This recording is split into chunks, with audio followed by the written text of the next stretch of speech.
काम में व्यस्त फोटोग्राफर सीलिया कॉन, लेकिन वो देख नहीं पाती। लाइट पेंटिंग का मतलब है लाइट से पेंट करना। हाथ में ब्रश लेने की बजाय मेरे पास लाइट है और मैं तस्वीर का खाका खींचने के लिए इसे इस्तेमाल करती हूँ। रंग मेरे लिए बहुत अहम हुआ करते थे। जब मुझे दिखना बंद हुआ तो मैं बहुत दुखी हुई कि अब उन्हें नहीं देख पाऊंगी।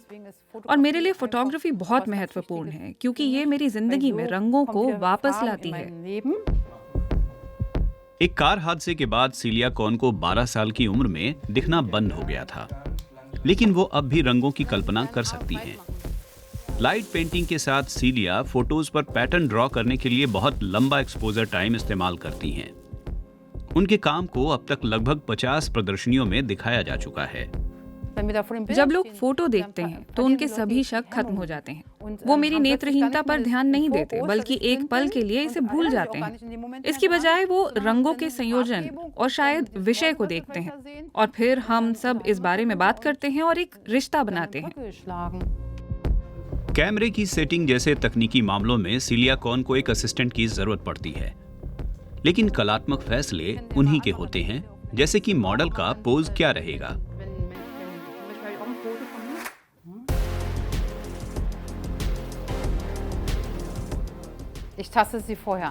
पहले मैं उसे अपने हाथों से महसूस करती हूँ और समझती हूँ कि वो कितनी लंबी है, उसके बाल और उसका आकार कैसा है।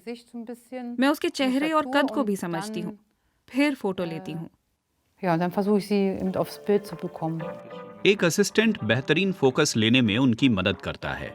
आज असिस्टेंट उनके पति हैं। कंधों के आसपास बैंगनी रंग है, सिर और शरीर के आसपास नीला रंग झांक रहा है, कुछ सफेद भी है। कमाल लग रहा है।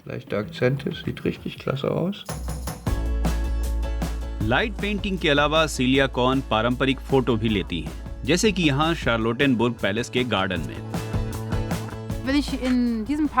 जब मैं यहाँ आती हूँ तो अपने साथ किसी ऐसे को ले आती हूँ जिसे दिखता हो, क्योंकि गार्डन में बाधाएं होती हैं। फिर मैं दूसरे व्यक्ति की आंखें इस्तेमाल करती हूँ जो मुझे बताता है कि फूल कैसा लग रहा है। मैं फूलों को छूती हूँ, पता करती हूँ कि क्या उनसे अच्छा एहसास हो रहा है। लेकिन वो खुद भी तय कर लेती हैं कि किसकी तस्वीर लेनी है।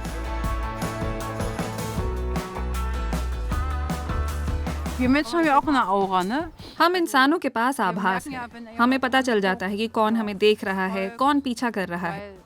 यही बात चीजों पर भी लागू होती है और मैं इसे महसूस करती हूँ।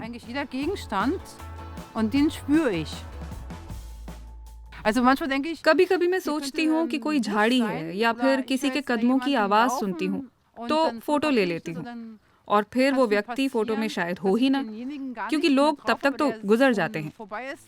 या फिर तस्वीर में कोई पेड़ हो सकता है, रास्ता हो सकता है, और तस्वीर एक पहेली बन जाती है।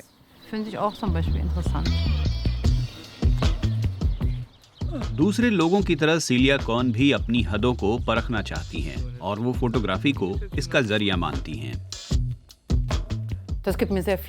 मेरे लिए बहुत ही अच्छा है। ये मुझे खुद को व्यक्त करने के काबिल बनाता है और दुनिया को ये दिखाने के काबिल भी कि मैं फोटो खींच सकती हूँ, भले ही मुझे दिखता ना हो।